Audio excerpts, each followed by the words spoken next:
good evening, and welcome. Tonight, we will be going over the history and geography of Barisal in, you can't see, lower this a bit, in Bangladesh, which is how we pronounce it in American English. We don't say Bangladesh, we say Bangladesh, so that's what I'm going to stick with. I'm pretty sure in English this would be Barisal, but I didn't hear any examples of anyone saying it like that. So I'll just stick with Barisal because that's the one that I heard the most. So Barisal in southern Bangladesh. It's located in one of the most geographically distinct regions of Bangladesh and of the entire Indian subcontinent, which is called the mouths of the Ganges, and it is this massive river delta here. This zoomed in map doesn't really show you the scope of it. It is the world's largest river delta, and it's absolutely huge, full of mangrove forests, especially over here in the Sundarbans. This area over here, very hot and humid, jungly, and wet. So the Ganges, it's obviously where the Ganges River flows out, but it's also where the Brahmaputra River flows out.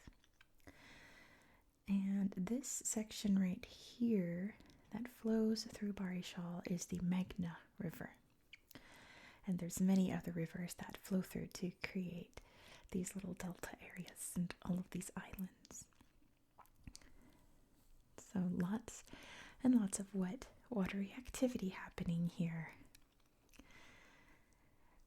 And there's a very famous ferry, apparently, that whenever I researched Barisal, this ferry always came up, that runs from the capital city Dhaka down here to Barisal. I guess famous because it's always like super overcrowded. And it's like a sight to see. It is quite interesting. But I don't know. I wouldn't have pointed that out personally. But every other source I read mentioned it. So I guess I'll mention it too.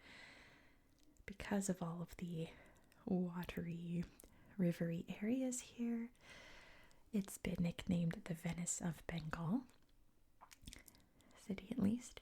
The whole region is nicknamed what we would say in the West, the breadbasket of the country, the breadbasket of Bangladesh. But they don't grow wheat here to make bread, so it's more nicknamed the granary of Bengal, because pretty much anywhere that isn't the main city here is all rice farms, rice paddies, which we'll see on Google Earth gives it a really unique view from above. It's really beautiful. I can't wait to show you. But probably the most interesting geographic fact about Barisal is also its greatest geographic mystery, and that is the Barisal guns. It is a weather phenomenon that is not understood or explainable today. It's a weather phenomenon where this loud booming sound occurs, and it's been compared to like a cannon or obviously like a loud gunshot, but there's nothing around that creates it. This phenomenon has happened in some other parts of the world, in the United States, Germany, Japan, I think the Netherlands also. What I've noticed is that they're always in the northern hemisphere, and always near a body of water that's near the ocean, whether it be a river or a lake. It's believed to be some kind of skyquake, they describe it, or maybe something to do with the tectonic plates creating some kind of movement that isn't felt but heard. And like I said, it's still a mystery. There's a lot of natural events that occur that we can't explain, that we don't have the knowledge or science to help us learn about. That's one of them, the Barisal guns, it's called. Great, great mystery. So let's talk about the history of this corner of Bangladesh. The earliest, I guess, kingdom that would have controlled this area was the Vanga. They ruled from 1100 BCE to 340 BCE. They kind of remind me of the Phoenicians way over in the Mediterranean in that they were avid sailors, sailed around up to like China and places like that to trade, over to India, I'm sure. What the Vanga are most famous for is that a prince from the kingdom sailed off to Sri Lanka and established a kingdom there, and that was the beginning of Sri Lanka's history. So that's what they're most known for. After them would have been the Gangaridai, which is a great name, by the way, Gangaridai.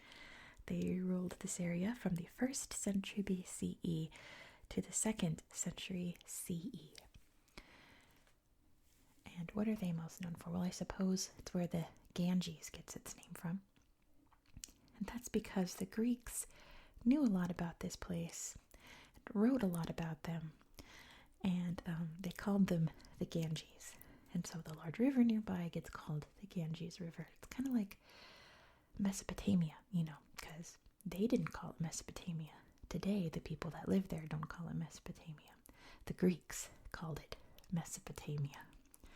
And that's how it stuck in English. So the Ganges, you see the mouth of the Ganges River up there, they don't call it the Ganges River in India and Bangladesh. They call it, I believe they call it the Padma River.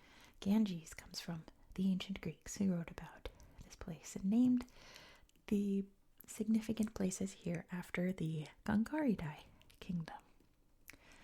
It's also believed that it was that kingdom, Gangaridai, can't get over that name, it's fantastic, that they were the ones that stopped Alexander the Great from moving farther east. Alexander's army was already quite fed up traveling so far away from home. They were getting homesick and tired and wanted to go home. And apparently once they hit these people and saw their huge war elephants, they were like, "Nuh-uh, we're done. We're heading back." And that's what made Alexander's army turn back. Pretty cool if true. After them would have been the Gauda kingdom, who controlled the area from the 4th century to the year 626. And they are most notable for, I was blanking on his name, King Shashanka. King Shashanka was the most important ruler of this dynasty in that he united the Bengal region into what's today the country of Bangladesh, and I assume West Bengal as well. Just assuming. But he's a very famous figure in Bengal history. After them would have been the Pala. Actually, probably not after them. There were many different peoples that controlled the area. I'm only mentioning the most significant ones. I'm going to skip quite a bunch. This is just a summary, not a complete detailed history. The Apala ruled from the 8th century to the year 1161. They're important because they were considered a real golden age in the history of the Bengal region. They built many beautiful temples. They were both Hindu and Buddhist, but from what I understand, more Hindu leaning. And they were also important diplomats and warriors if need be. After them would have been, I believe it's pronounced Sena. They ruled from 1070 to 1273. And they were a strictly Hindu kingdom and built many Hindu temples as well, but their reign was cut short by an invasion of Muslims who would control the area and therefore paved the way for sultanates from what's now India to control the region, mainly the Delhi Sultanate and, of course, the Bengal Sultanate. This area did remain mainly Hindu and Buddhist, and even some Christians after Christian contact, until about the 17th century, when many Muslims started to immigrate into the area, like 17th and 18th centuries. But that was really precipitated by the Mughals, one of the more powerful empires in Indian history, and a Muslim one as well. They conquered the area by the year 1666 for quite a few reasons, but the ones I saw the most pop up was to fight off pirates. The Arakanese were big-time pirates in this area, apparently, and there were issues with rogue Portuguese wreaking havoc in the area, so the Mughals came and took over the area to establish some more order. And of course, that would really establish a more Muslim culture in the area, which is still very much the religion here today, very famously, which we'll talk about in a bit. Probably more famously was that the British would come to control India, and therefore the Bengal region, and therefore the Barisal region. And probably the most significant aspect that they left behind here was their landlord system, which was led by people known as the zamindars. They had controlled the area by 1797, I should point out. The, zamindars really established the farming culture and made sure everything ran as smoothly as possible, while they made the most money and lived very lavishly with support from the British government, of course. And I'll point out one of their homes that's very famous, and I'll save it for you. A really beautiful building that they left behind that I think is just gorgeous. I can't wait to show you. But this area's history would follow closely with the rest of the history of Bangladesh after this point. So the British Raj would eventually collapse due to many peace demonstrations led by Mahatma Gandhi. But there was an issue with religion, of course, because India was predominantly Hindu, central India. The fringes, where Pakistan is today and Bangladesh is today, including our region, were of course predominantly Muslim. And there were many cultural, ethnic, violent clashes between them. And they decided that the best way to maintain peace was to create a new country separate from India called Pakistan. There was West Pakistan and East Pakistan. So Bangladesh became East Pakistan, being ruled by Pakistan way, way, way over there on the other side of India. That's also why India has such interesting lines. It's why this part of Bengal is separate from this part of Bengal, right? It's from that division. In this area, there was a large riot in 1950, a clash between Hindus and Muslims that ended extremely violently. But that was true for many places throughout Pakistan and India as well. So East Pakistan realized they needed to be independent from West Pakistan for a variety of reasons. Religion can only unite you so much when your cultures are completely different, when your needs are completely different. That raises some issues. There was issues with typhoon relief, storm relief not being received, food not being received, and all of the power being focused over in West Pakistan other than East Pakistan. So there was a large liberation war that broke out in 1971, and this area was a real hotbed for that, and many famous fighters from that war were born here in Barisal. And of course, as we can tell today, they did gain their independence from Pakistan and they became Bangladesh. And West Pakistan just became Pakistan. And essentially, that is where we are today. This area is thriving with rice farms. And of course, Bangladesh being one of the more heavily populated countries in the world, the city here is bustling, bustling, bustling. So why don't we head over to the tablet and check it out and see some of the sights for ourselves. Here we are in Barisal Division. Let's start by zooming out so you can see exactly where we are in the world. Point out where Pakistan is and everything in case you don't know. That's totally fine. So here's the Indian subcontinent, pretty much anything south of the Himalayas, since this was all once its own continent, once upon a long, long time ago. And of course, you can see the rest of Southeast Asia over here. The Bay of Bengal's right there. There's Sri Lanka that I mentioned before. And over here we have Bangladesh. You can see just how green and lush it is, and these huge rivers flowing through, meeting here, creating these massive rivers. This huge river delta. You can see now just how big it is. This whole place here is one large river delta, thanks to the Himalayas and all that water flowing down.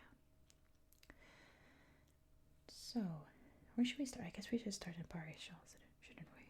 Let's check it out. Barisal. Let's see, what shall I show you here? I'm going to turn off the everything filter.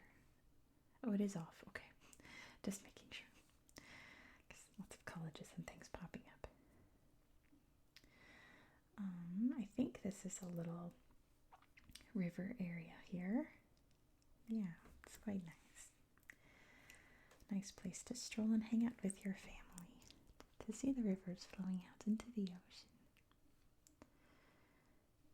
Lots of night activities as well. Fishing boats by the looks of it. Oh, lovely. You can buy some balloons and food, drinks. That's a neat little tower there. I wonder if that's a little restaurant or something. Ride and buy on your bikes. But yeah, like I said, big, bustling city, like many major cities in Bangladesh. It's swarming, packed, full of people. Let me see if there's anything else we can look at here in the city. I don't know, let's check out this park. You can see, it's going to take a while to load probably because I haven't looked through the slideshow before, but you can see some of the busy city. There's buildings there, drinking some yummy tea. Lots of shopping, lots of businesses. Beautiful fountain. Beautiful flowers too growing in this park. That's quite nice. It's a busy place. Right. Let me show you what I was teasing before. I have to go find it first. Might need the everything filter back on. Let's see. Yep, there it is. So you can see there it says Zamindar. This is the Lakutia Zamindar house. So once upon a time, this was a huge, luxurious mansion for the landlord in the area.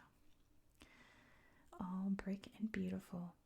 It was actually ruined during those riots that I mentioned in 1950. It was stormed and burned and completely destroyed during that time.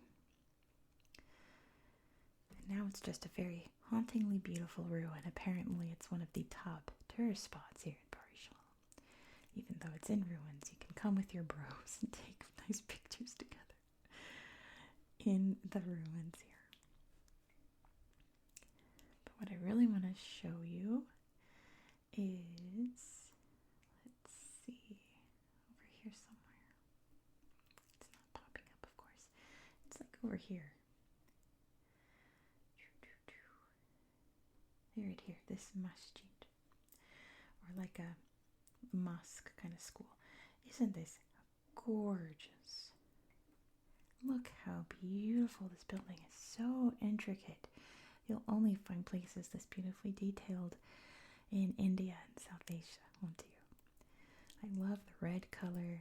I love the domes. The little courtyard there. Absolutely gorgeous. So this was also built during that era. This is what I was surprising you with, because this place is stunning.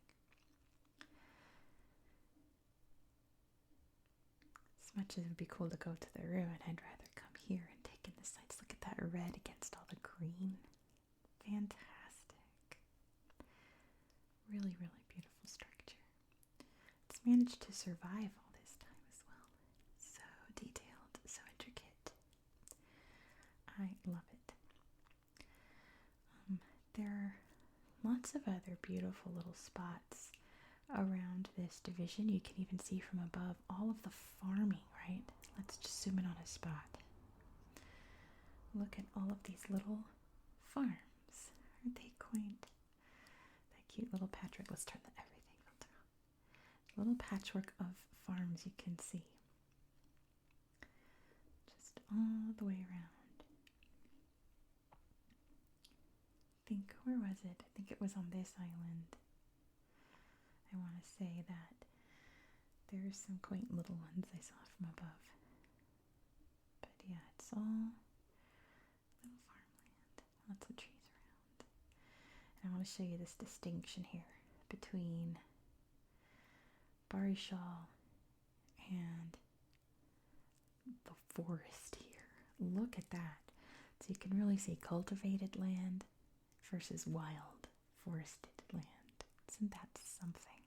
I did find a pretty spot over here, which is a famous beach, it turns out. I found it totally by accident. One of the few places in Asia where you can watch the sunrise and the sunset.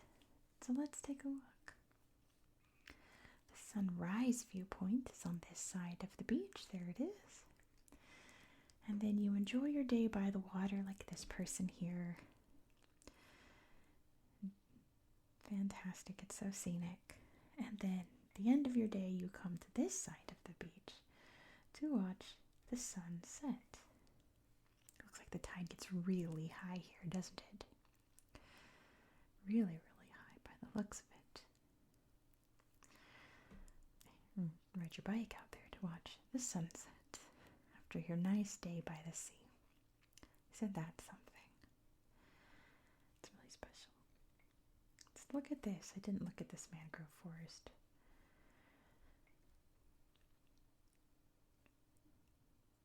So mangroves are saltwater trees. They thrive off of coastal, swampy areas, and their roots go right into the seabed and soak in all of that minerally brackishy coastal water mixed in with all the sediment and things.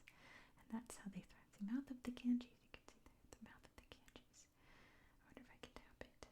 Nope. But I guess that's formerly where the Ganges River ends, out at the sea. Isn't that something? There's another forest over here. Look how thick it is. What's that?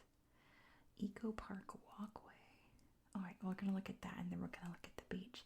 And then I think that's going to be the end for tonight. Because honestly, there's not that much else to see. It's all mostly farmland. There's a video I'm doing later this week. Oh, sweet dear. Oh my gosh. A video I'm doing later this week that the entire area we're going to is literally just farmland. So we're going to skip the tablet portion. But that's not tomorrow's video. Tomorrow, we're going to be heading over to Turkey. Shout out to all the Turkish viewers. There are a lot of you. But we're also going by the seaside. Oh dear. Be careful walking there. We're going by the Black Sea seaside to exploring a beautiful coastal town there. So if you enjoy this style of content, be sure to subscribe so you won't miss out. If you learned something new today, give this video a thumbs up. Let me know what you learned down in the comments. I always like to read what little facts stood out to you guys. Look at the deer here. So Any deer, this would be me. I love wading in the ocean. I love feeling the waves pull at my feet. Wildlife sanctuary. There's a little cat there. But thank you so much for watching.